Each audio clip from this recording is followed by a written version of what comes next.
Passage entre la FGJ, la FGA et la FP, optimiser le processus de référence et mieux accompagner les élèves. Bonjour, mon nom est Sylvain Bruneau. Je suis directeur à la direction du service de la formation générale adulte et professionnelle à la commission scolaire de la Seigneurie d'Émile-Île. Compte tenu des commentaires positifs à la suite de la présentation de notre modèle de référence lors de la Journée nationale des SARCA le 28 novembre 2013 et de quelques difficultés éprouvées par la visioconférence dans certaines régions, le MELS nous a proposé de réaliser une capsule vidéo afin de partager nos solutions mises de l'avant pour favoriser le passage des jeunes vers d'autres parcours ou trajectoires de formation. L'objectif de cette capsule est d'une part de partager notre démarche d'élaboration du processus de référence des élèves visant à assurer une continuité de service et mieux les accompagner durant leur choix de parcours, et d'autre part de vous présenter des outils développés, soit l'outil de référence et le protocole de référence. Bonjour, mon nom est Dominique Lécuyer. Je suis coordonnateur des services éducatifs de la formation générale adulte et professionnelle de la commission scolaire de la Rivière-du-Nord. C'est avec enthousiasme que nous avons accepté l'invitation de la CSSMI et du MELS de collaborer à la production de cette capsule. Notre objectif est de partager notre démarche d'élaboration des nouvelles trajectoires de formation pour les élèves en cheminement particulier, ainsi que le déploiement des SARCA auprès de nos élèves du secondaire, afin de mieux accompagner les élèves dans leur cheminement scolaire dans des moments charnières et de favoriser l'atteinte d'une qualification ou diplomation avant 20 ans. C'est en 2009 que la commission scolaire de la Seigneurie d'Émile-Île élaborait le cadre de référence de la communauté apprenante qui s'appuie sur certains principes et orientations tels que participation de tous les intervenants à la communauté apprenante à travers des interventions toujours plus cohérentes et des services encore mieux harmonisés. Continuité dans le cheminement scolaire des élèves en favorisant, par exemple, la création de passerelles entre les ordres d'enseignement, levant ainsi les obstacles à l'accessibilité. Le processus de référence des élèves vers les différents parcours tels que les parcours de la formation générale, le parcours axé sur la formation à l'emploi, la formation professionnelle ou encore vers la concomitance implique des actions concertées de l'ensemble des partenaires afin d'optimiser le service à l'élève. C'est donc dans une volonté d'améliorer les pratiques entourant le processus de référence que les travaux de la communauté apprenante, en collaboration avec les partenaires interordres de la commission scolaire, visaient, entre autres, à mettre en place une structure de concertation permettant de mieux accompagner les élèves durant leur choix de parcours et assurer la continuité des services. Des situations problématiques existaient avant la mise en place des nouvelles pratiques. Il n'y avait pas de mécanisme formel de communication entre les écoles et les centres de formation. Certains élèves référés ne correspondant pas toujours aux finalités du programme, méconnaissance des profils des apprenants selon les différents parcours, le dossier d'aide particulière, bilan de fonctionnement, plan d'intervention, etc., n'était pas transféré systématiquement. De notre côté, à l'origine, parmi ces axes d'intervention, la commission scolaire de la Rivière-du-Nord avait développé une offre de services intégrés pour les élèves de 15 à 20 ans, notamment par la création d'un panier de services pour la formation générale des jeunes, la formation générale des adultes et la formation professionnelle. À l'automne 2012, nous avons étendu les services SARCA à la clientèle du secondaire. À ce moment, les cheminements particuliers sont nombreux et les interruptions de formation sont suivies par le projet STAR. STAR pour Service Terrain d'accompagnement vers la réussite.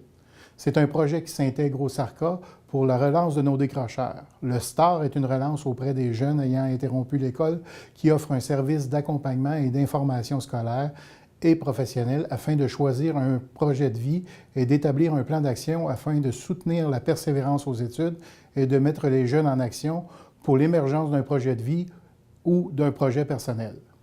Après quelques années d'expérimentation de notre panier de services, nous avons constaté certaines problématiques. Principalement, il était difficile pour le primaire de faire le classement. Chaque école secondaire utilise un vocabulaire différent pour les 12-15 ans. On parle de l'insertion professionnelle, d'actes, de FPA pour des services de niveau académique entre le premier cycle du primaire et la deuxième année du secondaire, et de bien d'autres appellations. Nous constations que le cheminement scolaire des élèves était difficile à suivre, le nombre d'abandons était élevé et que la progression des élèves est difficile d'un niveau à l'autre. Le point culminant de cette situation était le faible taux de qualification et de diplomation atteint par les élèves engagés dans ces cheminements. En 2012-2013, l'intégration des jeunes au service SARCA complémente le lancement d'un processus d'analyse approfondie des résultats des élèves inscrits dans l'ensemble des cheminements particuliers de notre panier de services. En tout, c'est plus de 800 élèves qui ont été suivis pour une période de 2 ou 3 ans par les services éducatifs de la Commission scolaire de la Rivière-du-Nord. Ces dossiers d'élèves ont été analysés pour les années 2010-2011 à 2012-2013 afin de trouver des solutions pour favoriser la qualification de ces élèves. Une analyse des projets de tous les regroupements de cheminement particuliers des écoles secondaires a été effectuée afin d'en dégager des recommandations pour la réussite des élèves et amorcer un travail d'élaboration de nouvelles trajectoires de formation à la CSRDM. Après avoir analysé les problématiques, la CSSMI a identifié les intentions de notre modèle de référence et d'accompagnement, soit de favoriser une meilleure structure d'accueil en documentant le parcours des jeunes afin d'assurer la cohérence et la continuité dans l'accompagnement, d'améliorer la qualité de l'information auprès des divers intervenants, des parents ainsi que des élèves, de permettre aux conseillers de mieux accompagner l'élève dans son choix de parcours et de le référer en fonction de son profil d'apprenant et de ses besoins particuliers. Puis, les phases d'élaboration du processus et de l'outil de référence ont débuté. La première phase a été la création d'un comité de référence interordre composé de membres des services éducatifs, membres de la FP, de la FGA et FGJ.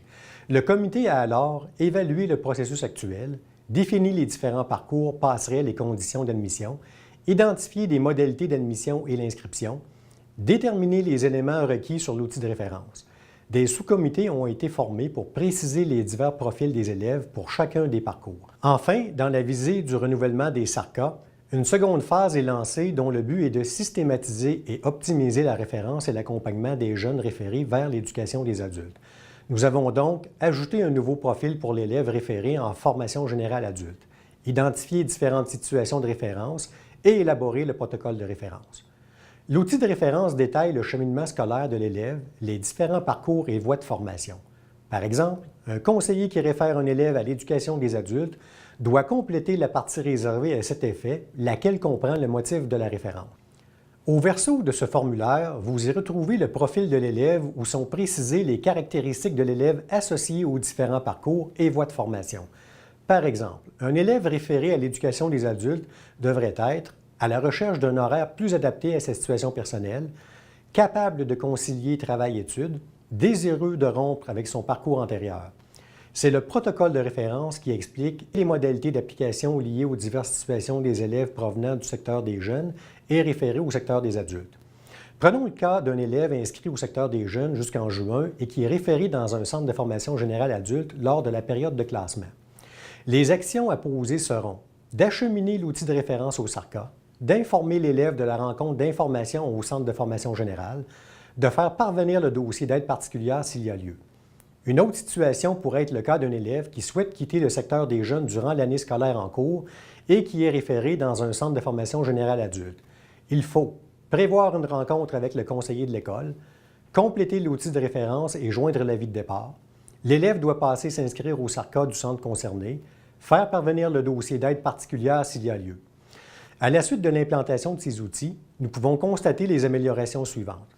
Une meilleure connaissance de l'apprenant référé, des modalités de référence plus claires et harmonisées entre les établissements, un accompagnement pour l'ensemble de la clientèle, l'application des transferts budgétaires dans certains cas, comme dans la situation 2 présentée. Aujourd'hui, ces outils sont toujours utilisés. Il reste tout de même des défis. Obtenir tous les plans d'intervention des élèves ayant des besoins particuliers et mettre en place dans les centres les services pouvant répondre aux besoins identifiés dans les plans d'intervention. Et la prochaine étape consiste à analyser les possibilités d'informatiser le formulaire appelé « Outils de référence ». À la Commission scolaire de la Rivière-du-Nord, un chantier de réflexion a eu lieu avec l'ensemble du personnel des secteurs du secondaire, de la formation professionnelle et de la formation générale des adultes. Ces travaux ont permis d'identifier de nouvelles trajectoires qui favoriseront davantage la qualification d'une clientèle ciblée du secondaire en termes d'âge, de niveau scolaire et de préalable. De ces travaux découlent 6 trajectoires, proposées en mode centralisé afin de permettre l'uniformisation et le soutien des milieux.